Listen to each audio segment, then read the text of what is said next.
Howdy, and welcome to the second installment of Module 4 in Geography 660 Applications in GIS. This module deals with some of the common map projections you're likely to encounter as a GIS professional. Again, really the intent of these geodesy lectures is to provide you an understanding of geodesy that is really going to bring you up to the basic level that's required of industry. And again, geodesy is a really important topic for the petroleum industry. And you can read those learning objectives. As I said in the lecture, I need to give some credit. Thomas Rabenhorst from the University of Maryland, Baltimore County, provided some of the original slides that I use in this lecture. Some of the material is drawn from a website that was developed years ago by Peter Dana, who was an instructor in the geography department at the University of Texas. These websites are now hosted at the University of Colorado Boulder. For many, many years, I've used materials from the United States Geological Survey, and there's many, many more websites and other things out there relating to map projections. Some of them are on the Canvas site, and I encourage you to take advantage of them because they're quite useful resources. Now, there are a number of map projections that you're going to encounter if you're a GIS professional. I'm going to try to introduce these. As you become more familiar with these, you will probably become much more familiar with them and know them in much greater detail than I can present them here. But we're really going to focus on a few. The Universal Transverse Mercator, or UTM. I might say a few words about its compatriot, the Military Grid Coordinate System. The other important one is the State Plane Coordinate System, or systems, SPCSs. Say a few words about some Texas-centric map projections. Spend some time introducing the Public Land Rectangular Survey System, which isn't a map projection, but it's quite important in the petroleum industry. I want to also say a few words about Web Mercator and then a few things about the ESPG map projection definitions, which are also important in this industry. So, as I talked about in the last lecture on map projections, the transverse Mercator projection is a very popular projection. And just remember, the Mercator projection is conformal. It is cylindrical. In a transverse cylindrical projection, the cylinder is not oriented parallel to the rotational axis of the Earth, but rather is rotated 90 degrees, so that a meridian is tangent to the cylinder. And hence, the transverse Mercator projection is very good for areas with a north-south extent that is larger than its east-west extent. And this has become because distortion increases as you move away from the central meridian. And the Universal Transverse Mercator, or UTM, is the best known example. And basically, with the UTM coordinate system, people have taken the transverse Mercator map projection and established a set of uniform criteria to create the Universal Transverse Mercator system. In the UTM system, the world is broken into 60 zones which run north and south. It doesn't go plus and minus 90. It goes from 84 north to about 82 degrees south. If the world is 360 degrees wide and you have 60 zones, each zone has to be 6 degrees in width. You'll also notice, if you look at this figure from Peter Dana, that there's also the 60 zones, which run across the Earth east to west, are also broken down into a number of different zone designations, which are lettered. Now, in many modern GIS systems, these zone designations are not as important as the zone numbers. And in fact, I often don't come across them in my daily life. You will notice that the zones zone 1 starts at minus 180 degrees and the increase as you go to the east. I'm just going to note that the polar regions do not use UTM. They use a universal polar stereographic grid. And again, it's much less common than UTM. I'm going to have a few slides that kind of try to describe some of the fundamentals of the UTM system. The Bolstead textbook provides additional information that describes these in much more detail than I can describe in this lecture. Let's take, on the right, UTM Zone 14, which incidentally runs through central Texas. This example, you'll see, runs from 42 north to 42 degrees south. But the key point is that the UTM zone has a central meridian. And in this case, the central meridian is at 99 degrees west longitude. That establishes the 0 point in terms of east and west. The equator is the central point north and south of the UTM zone. Now, a few words about map projections. On a spherical Earth, the coordinates, of course, are angles which are measured north and south of the equator and east and west of the prime meridian. In a map projection, UTM and others, which is planar, your position is measured in terms of eastings, which are some linear unit, often meters or feet, east of an origin point. The northings measure your position, again, in a linear unit, feet or meters, north of that, or north or south of that origin point. Now, one of the things that people don't like to deal with is negative numbers. And if you look at the figure on the right, in an unadapted UTM zone 14, the 0 point would be at the intersection of the equator and the 99th meridian. And so this would mean that within UTM zone 14, every time I would be to the west of 99 degrees west, my easting would be a negative number. Likewise, if I would be south of the equator, my northing position would be negative. Now these are difficult to deal with. So in order to ensure that every UTM coordinate is positive, we give the location in eastings in the central meridian what we call a false easting value of 500,000 meters. So rather than the central meridian easting being 0, the central meridian UTM easting value is 500,000. And this simply ensures that as I go west of the central meridian, my values will be positive until the edge of the UTM zone. Also, a thing to remember.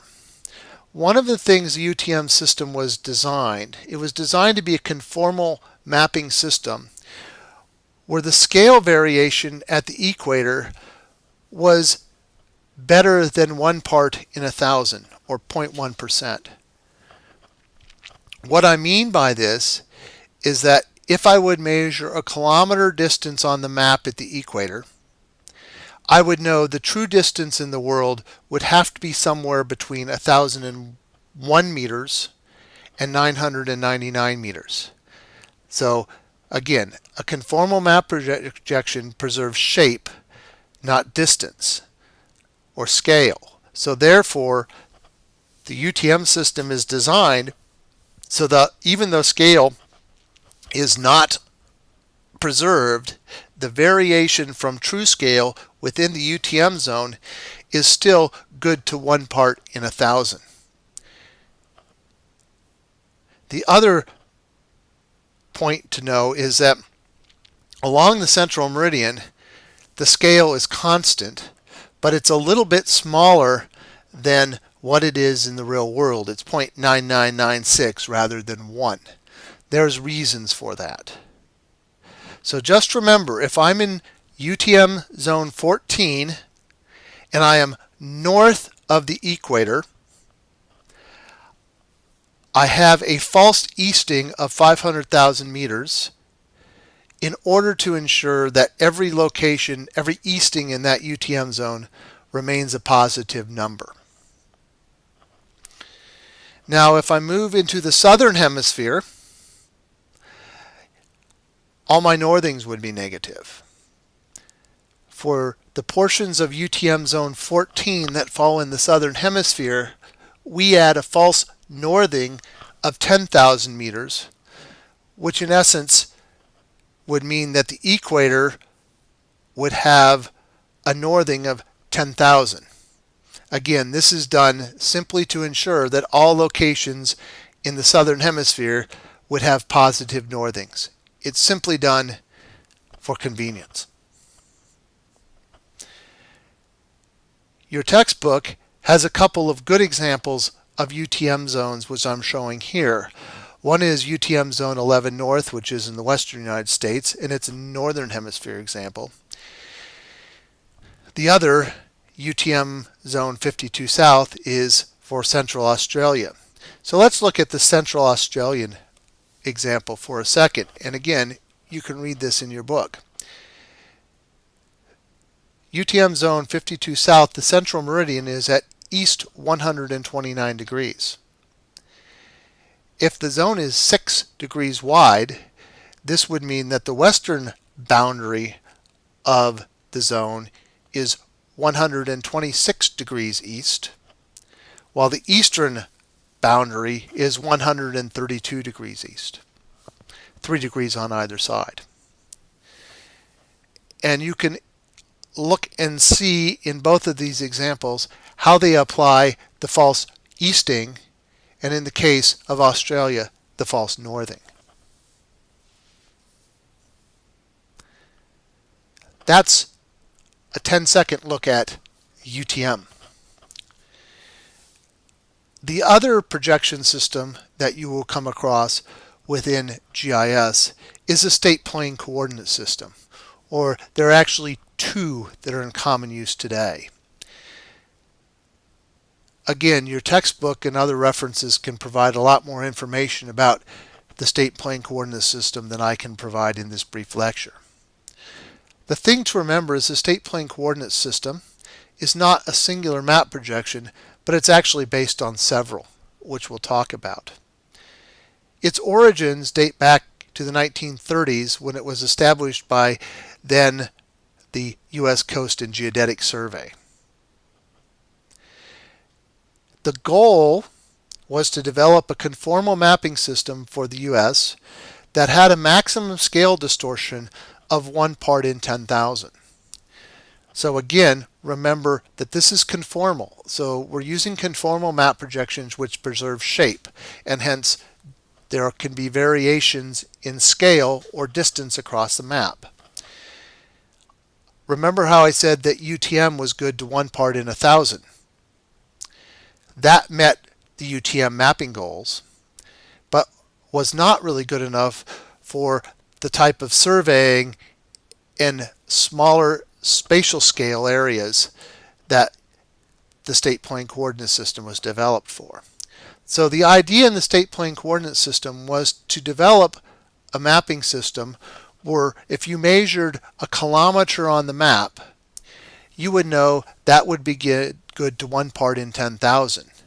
Or if I measured exactly 1 kilometer or 1,000 meters on the map, I knew in the real world the actual distance would have to be between 999.9 meters and 1,000.1 meters. An order of magnitude better scale representation, or it's better in terms of an order of magnitude in terms of scale distortion than UTM.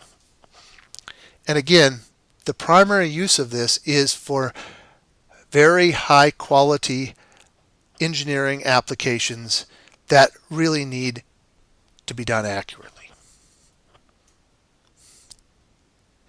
Now, each state, with the exception of Alaska, uses a singular map projection.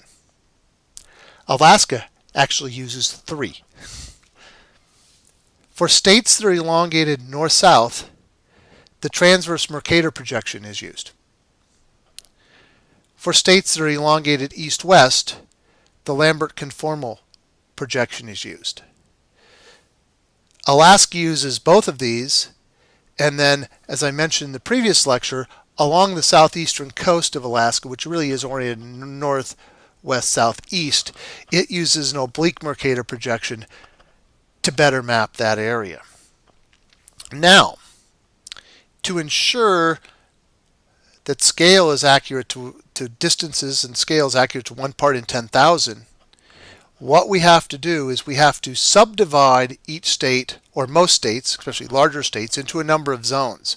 Because if we didn't subdivide the state, we couldn't maintain that level of scale accuracy.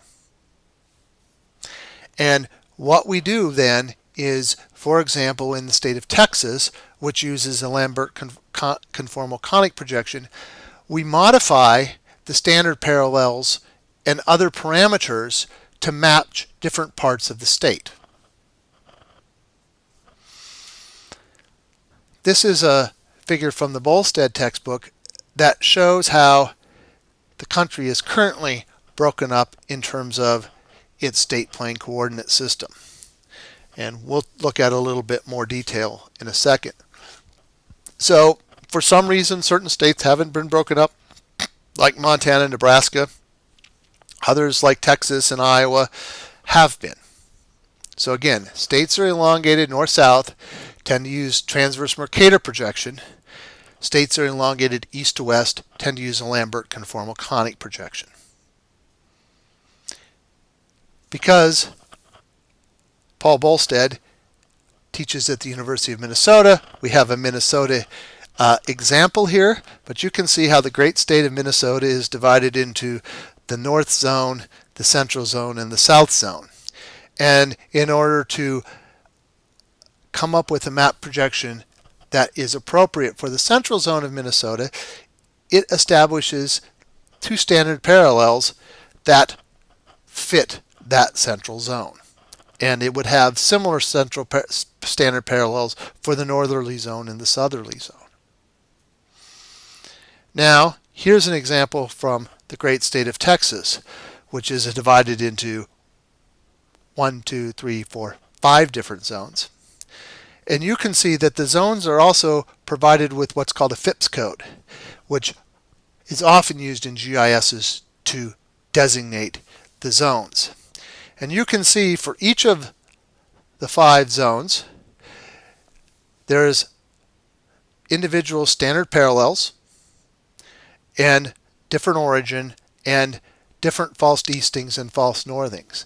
And just like the UTM zone, these false eastings and false northings are used to ensure that anywhere within, say, north central Texas, all the eastings and all the northings remain positive. Now you'll also notice that this says Texas NAD 83, state plane zones. And this is because this is what we call the state plane coordinate system NAD 83, which is based on the North American datum of 1983. There is an older state plane coordinate system that's based on the North American datum of 1927. And there are a number of important issues that you need to be aware of when you convert between coordinates in state plane coordinate systems that are based on NAD 27 and state plane coordinate systems that are based on NAD 83. There's a number of issues I'll talk a little bit about, but one example, for example, is that the FIPS zones have actually changed. So for example, in California, they decided to get rid of zone 407, and in some cases, the boundaries between the zones have changed a little bit as well. And again, just a picture of the Alaska Panhandle to indicate that it is actually based on an oblique Mercator projection and not either transverse Mercator or Lambert conformal conic. A few more nitty-gritty details. And again, if you start to use this in your professional careers, you need to do a deeper dive into the state plane coordinate system than I can do in this brief lecture. Originally, state plane coordinate system was based on the NAD27 data. This is now called the SPCS 27. The SPCS distance unit was the U.S. survey foot, which I reminded you in an earlier lecture is a little bit longer than the international foot, and the exact conversions are shown there. Now, technologies and a lot of things have changed since the North American datum of 1927 was established. Therefore, the state plane coordinate system has been redefined. And this is due to technological advances and also a need for compatibility with the new satellite systems that were coming online. So a lot of things have changed between SPCS 27 and the new SPCS 83. SPCS 83 is based on the North American datum of 1983, and by definition the coordinate systems are in meters. However, because this is United States, beware that not everyone uses meters. So there's a lot of observations out there that are in NAD 83, but the coordinates are not in meters, they're in feet. The spheroid is different between these two SPCS coordinate systems. NAD 27 was based on the Clark 1886 spheroid. NAD 83 is based on the GRS 80 spheroid, which for most intents and purposes can be considered equivalent to the spheroid that's at the heart of the WGS 84 datum. Some states have changed the definition of their zones. I showed you an example of that. And also, some of the values of latitude and longitude of points within the survey has changed. So the actual coordinates of some locations have changed. The net result of these things are that the two datums, even though they're really important and are closely related, do not share a common datum transformation method. And this is where, when you start to convert between coordinates that are based on NAD 83 and NAD 27, you need to use caution to make sure you do it correctly. And you work long enough in the industry, you'll come across examples where it's A, unclear which datum was actually used, or B, if people actually did the conversion correctly, among many other issues that might arise. Again, that's a brief dive into the state plane coordinate system. I just want to briefly touch on a couple of other topics, and I want to thank my friend Brad Kerr of Kerr Surveying, as well as the many other surveyors who are patrons of Dudley's Draw establishment in Northgate in College Station, like I am. And when you talk to surveyors, there's another layer of complexity that gets tied on to this. I don't want to do too deep of a dive into this, in part because I'm a geographer and not a surveyor.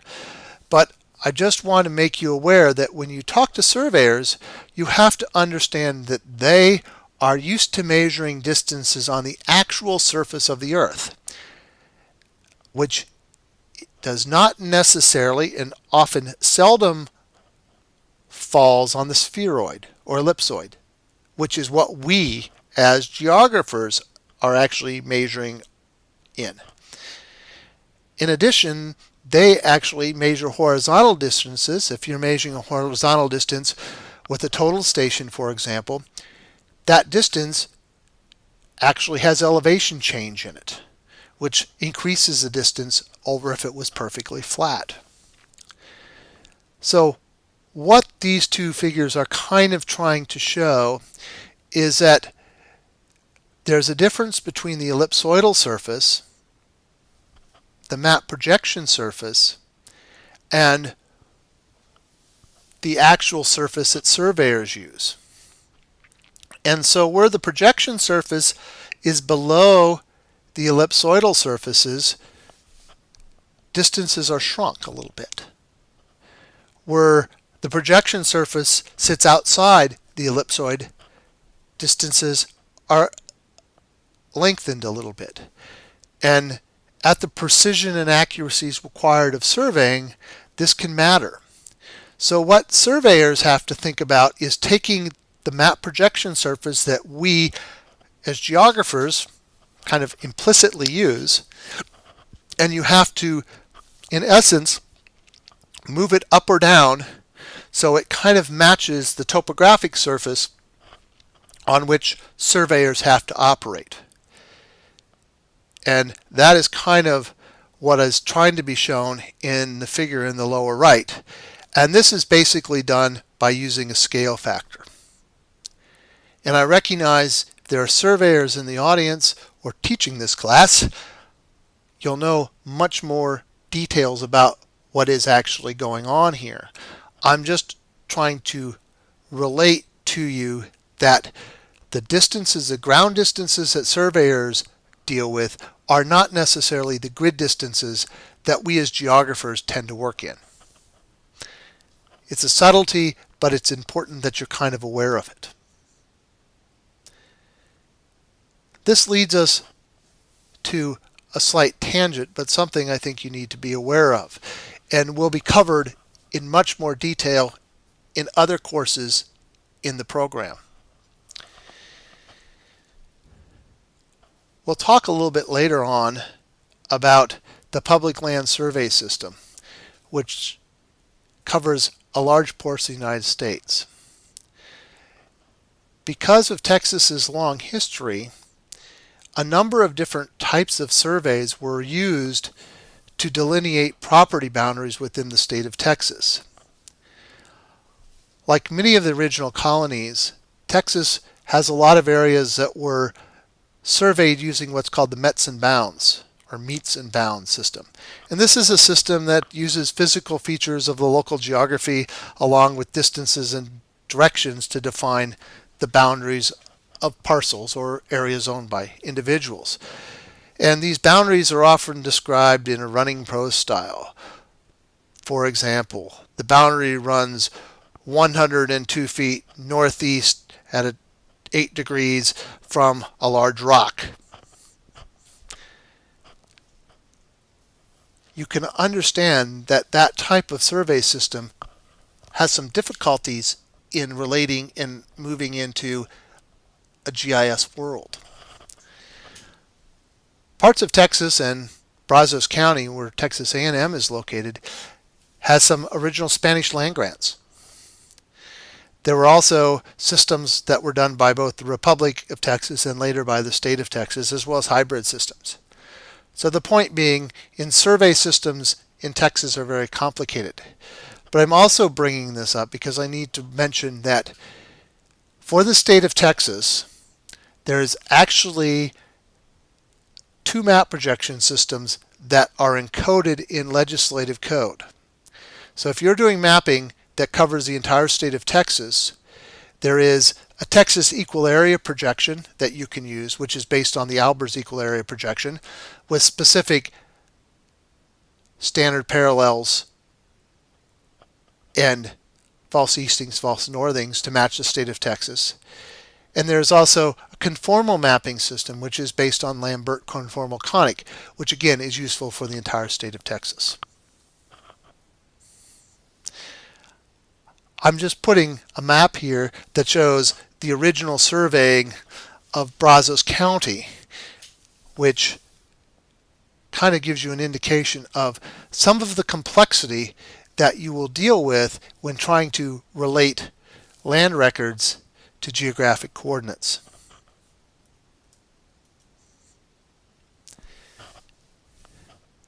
That brief interlude brings me to a topic that is near and dear to my heart. And this is the Public Land Rectangular Survey System, typically called the Public Land Survey System, or abbreviated PLSS. This is a beautiful theoretical concept that found its way into implementation in the world. It was started in the 1790s by Thomas Jefferson. And the whole idea was that we have just acquired the Louisiana Purchase, and we need a much better system to establish the boundaries of land parcels for land ownership than the metes and bounds system that was used to survey the original colonies. It is based on a system of principal meridians and baselines, and I'm going to show you a classic figure for that in a second. The basic aerial unit of the PLSS is something known as a township, which is 6 miles square. So it's 6 miles on a side. These townships are numbered with reference to their location relative to a baseline and principal meridian. Therefore, we typically speak of townships north and south of the baseline and ranges east or west of the principal meridian. And this is important because it's the basis of land ownership across much of the United States.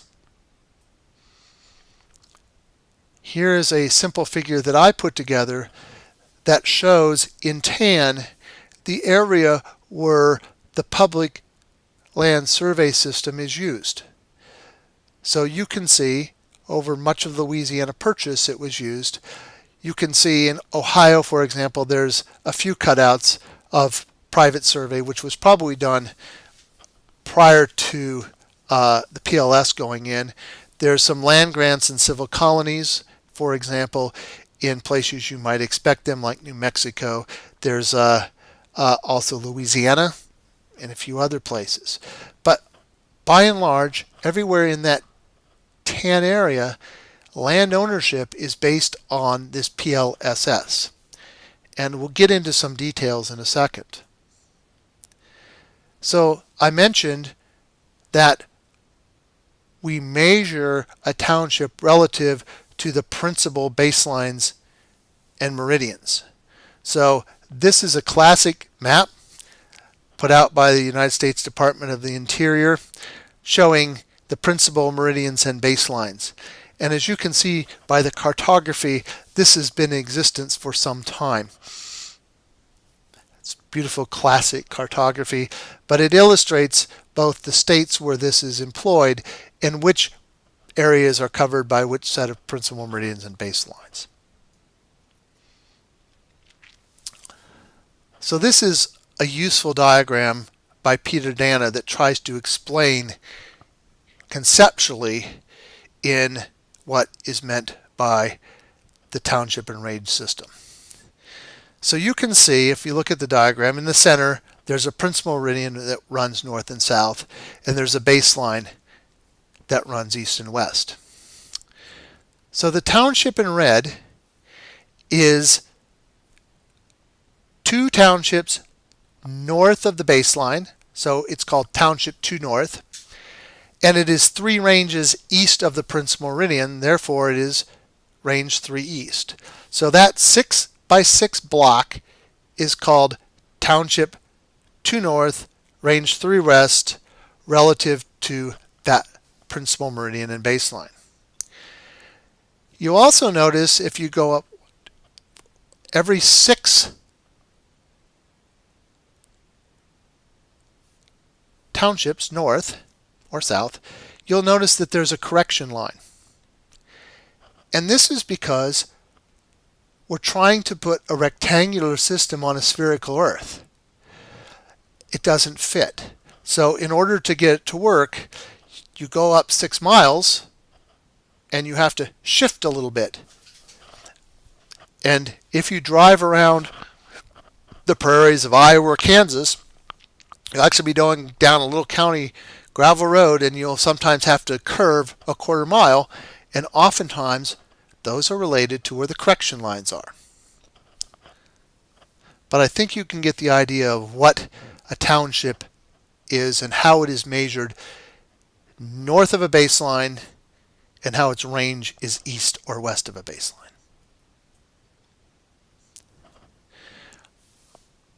I'm going to show you a real-world example from a place that is near and dear to my heart. This is where I grew up, and it's where a few days ago, in fact, I witnessed totality of the last eclipse. So this is my home in southwestern Iowa, and you can see that these red squares are the actual townships of this area. And in the center you can see one of these townships, and notice they're not all quite perfectly square. That's called Township 68 North, Range 42 West.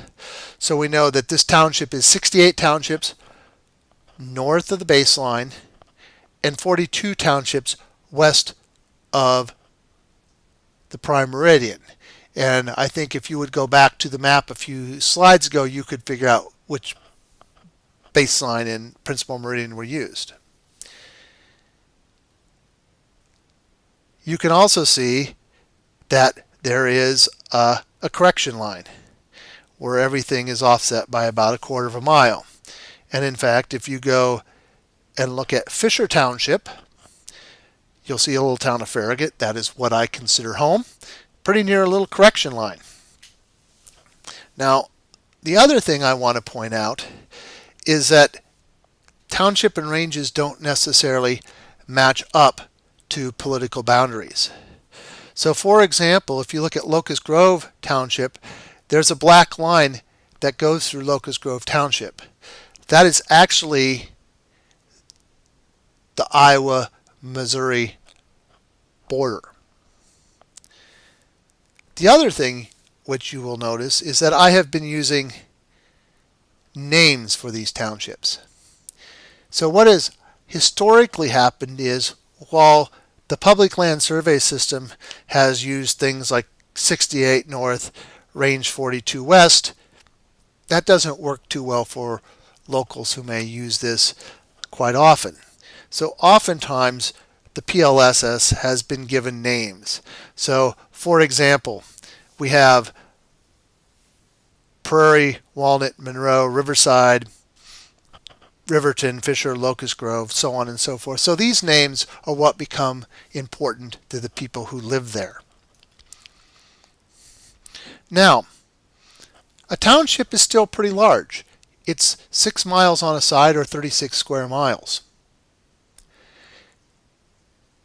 Especially if you're thinking about land ownership. We're not all Texans, and we're not all going to buy a piece of property that's 6 miles on a side.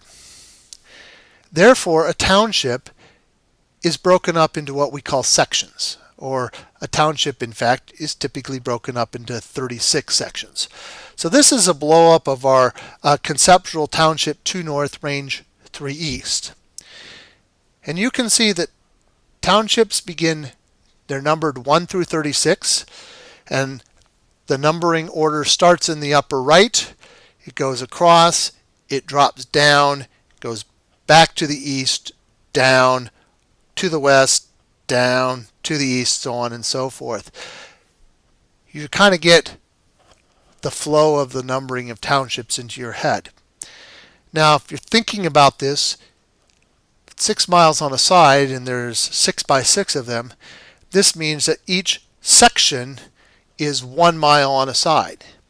And coming from Iowa, I can guarantee you that this is the basis of the 1 mile county road grids that exist over much of the central United States. And each section, by the way, is 640 acres. So if you're not familiar with that, one section, 640 acres. That is still a fairly large land parcel, especially when this was developed by Thomas Jefferson in the 1790s. No individual could farm by themselves 640 acres. Therefore, sections are often subdivided to get down to smaller acreages, but also more precise locations. So You can have a section, like in the figure on the right, a half a section this is the east half, it's 320 acres. Most often we quarter it. So for example, we have the northwest quarter of section 22, which by the way is the purple section on the left. So I as an individual could buy the northwest quarter of section 22 in Township 2 North, Range 3 East, and that would be how that is deeded.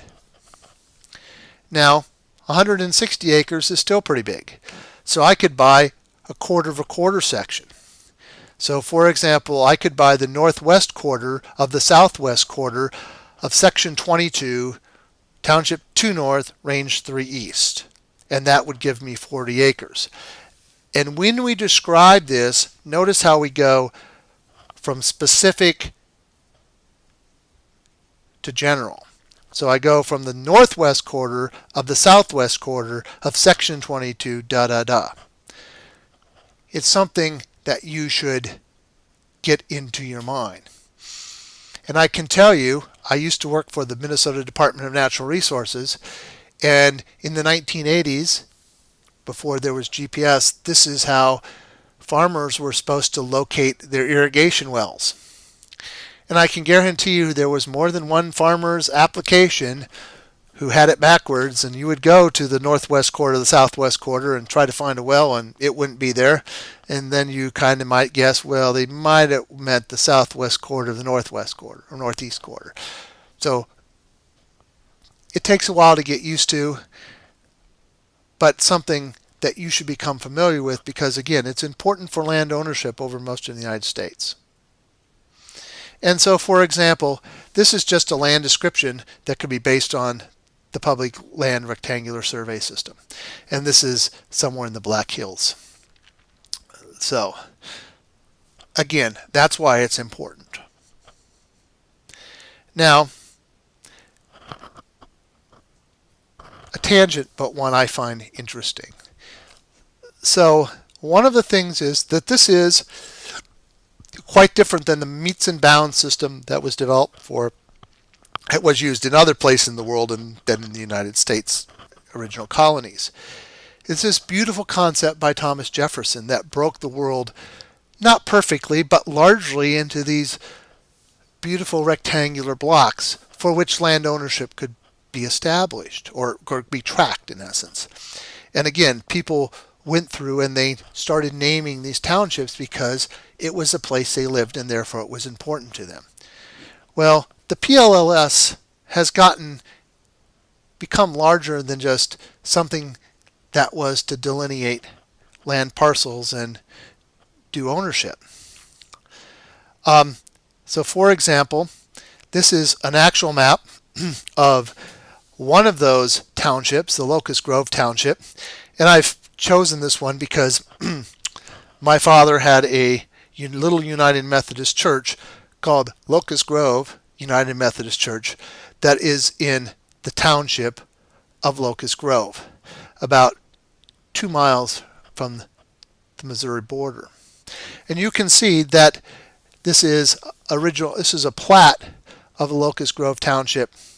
I don't remember what year it was from, but a while in the past, and there were different breakdowns.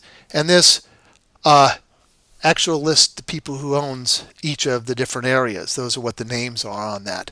Not the red ones, but the smaller ones who own each of those different land parcels. However, this gets embedded into history, and I just pulled this publication out, a part of a publication, which is actually the history of the Locust Grove Township by a Swisher, a very famous family in this little township, and it describes it.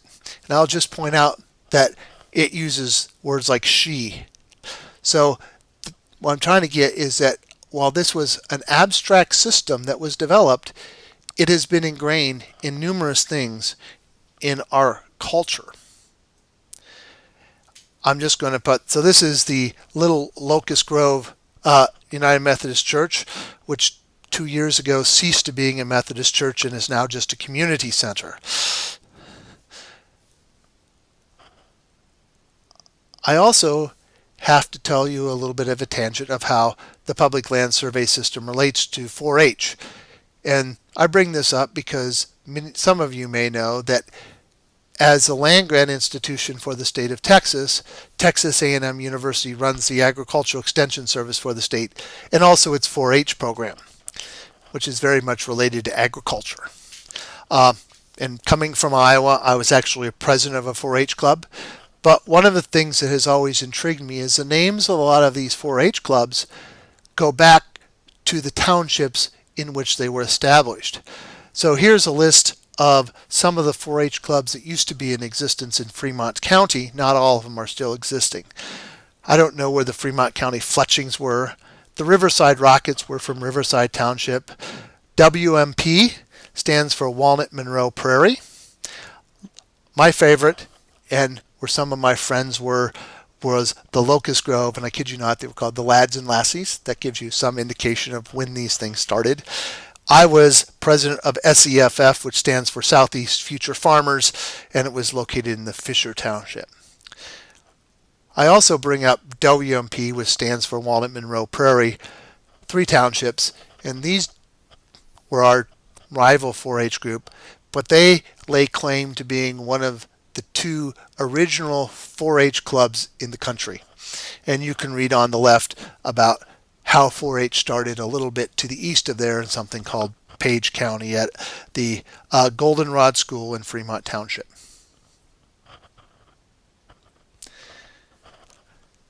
So, I think maybe you can see how the Public Land Survey System relates to the names of 4-H clubs. But I have 3 gentlemen here who I'm hoping you can recognize. My question to you is, how does the Public Land Survey System relate to these 3 men? And I think I get this right from left to right. On the left, we have Spike Lee, famous personality and filmmaker. Tupac, and Kanye West, I believe, is the person on the right. 3, certainly not rural Americans. However, in one case, a production studio, in the other case, lyrics from these 2 men, from these individuals, relate back to the Public Land Survey System, which I think is a kind of cool indication of how this has gotten into our cultural heritage. And just to give you a hint, this is Spike Lee's film studio in Brooklyn, New York, by the way, where they did Mets and Bounds when they were originally surveying it. It's called 40 Acres and a Mule. And, oops, went too fast. So if you haven't gotten it, so 40 Acres and a Mule, the reparation for slaves was you got 40 acres and you got a mule. So this is, and remember, it's all tied into how areas were subdivided in the Public Land Survey System. And the other 2 people have lyrics that are related also to the to 40 Acres and a Mule. That's how it's tied. So all the way from Thomas Jefferson to modern urban cultural icons. And if you think I've babbled on for a while, I have one of these. This is LandWorks, which is land management software often used in the petroleum industry. Their mousepad has the Public Land Survey System, grids, and other things on there. So it is important.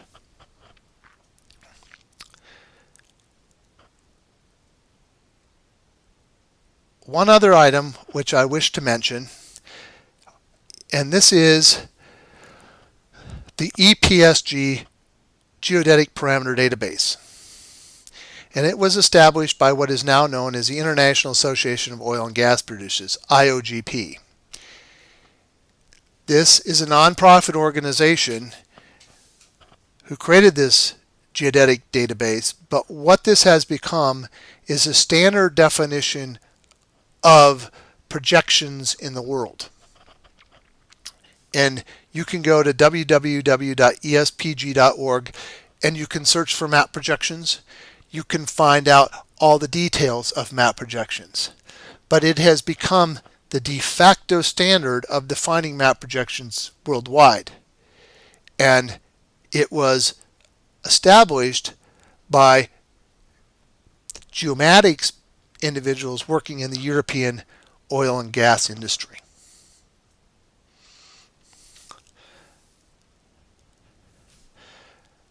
So you can read a little bit about it, but just remember this is really the worldwide reference for coordinate systems and their parameters. And here is just an example, EPSG code for the Texas North Central State Plain Zone 83 with distances, not in meters, as I mentioned it should be, but US feet. And you can see that it has all that stuff defined, including the datum, the spheroid, and you'll also notice that it's given a number.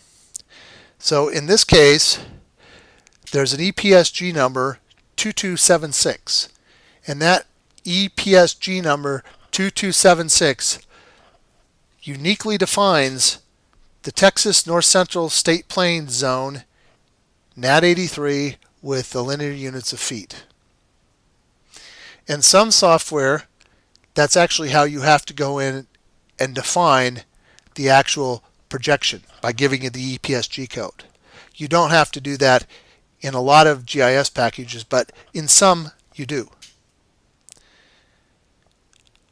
I also want to point out a few words about a specific projection that's caused a lot of consternation recently.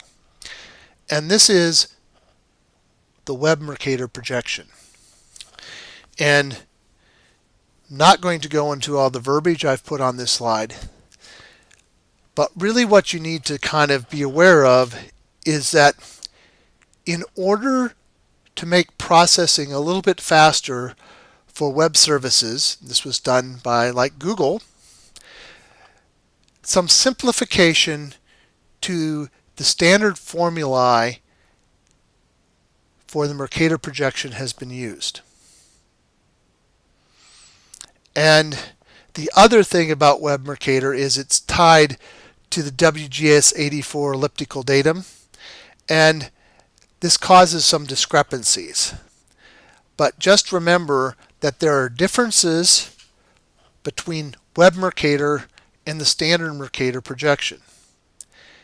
And for these reasons, the United States Department of Defense has had some issues with it being used. And I'll kind of try to summarize these in a couple slides here. So basically, you can think of Webb Mercator as a special case of the Mercator projection on a sphere. It is not done on a spheroid. But this is where the complication comes in, because it's not done on a sphere. It's not done on a spheroid, it's done on a sphere. However, the latitude and longitude coordinates come from the WGS 84 ellipsoid, which is non-spherical. Okay. And again, this is in part done because the people who created it were not really great at geodesy and didn't. There were some reasons they did it, but there are some potentially impacts. Webb Mercator is a good choice for online mapping, particularly globally, which is what it's developed for. And this is in part because it simplifies the standard Mercator projection both by using a sphere and also by simplifying some computations. And the idea by doing this, you made it faster so things could be processed faster and displayed faster, and that's what you want in the web. And there's a reference to a paper by a geographer that describes the positive and negatives of Webb Mercator. And so you've seen it all. This is pretty typically used in many web mapping applications, and that's why I'm kind of talking a little bit about it. So again, the NGA published an advisory notice on it, and you'll also notice that IOGP also produced some guidance notes. So if you're interested in the details of the differences between Webb Mercator and standard Mercator, I'll point you to these two resources. Now, it turns out that the mathematics were simplified a little bit. And so what I'm showing here are the mathematics that convert between latitude and longitudes to the x and y in the Mercator projection, the standard Mercator projection, on the left, and the Webb Mercator on the right. And I think what you'll notice is that the easting computation is identical. So the easting should be pretty much the same between the standard Mercator and the Webb Mercator, but the computation for the northing in the Webb Mercator is also much simplified. And this just makes, again, a faster computation. And so there are some impacts. And so here's kind of the positional error that you can get, and it kind of gives a big difference at high latitudes. Okay. And here's an example that visually shows the difference between the continental outlines of the UK when plotted with Mercator and Webb Mercator. So just beware, there are slight differences, and you need to be aware of that when using Webb Mercator. And there's even some confusion between how the ESPG codes were established. I won't go into all of that, but it's kind of one of those interesting things that come up with map projections if you're a map projection geek like I am. And here's a few references on the Webb Mercator controversy if you're so interested. And here are some useful websites for map projections in general. Again, you might not believe this, but this is a real quick overview of UTM and the State Plane Coordinate System and PLSS, just to introduce you to some of the basic concepts. If you become a GIS practitioner, you will need to do a deeper dive into these projections than I've had the opportunity to present you tonight. Thank you.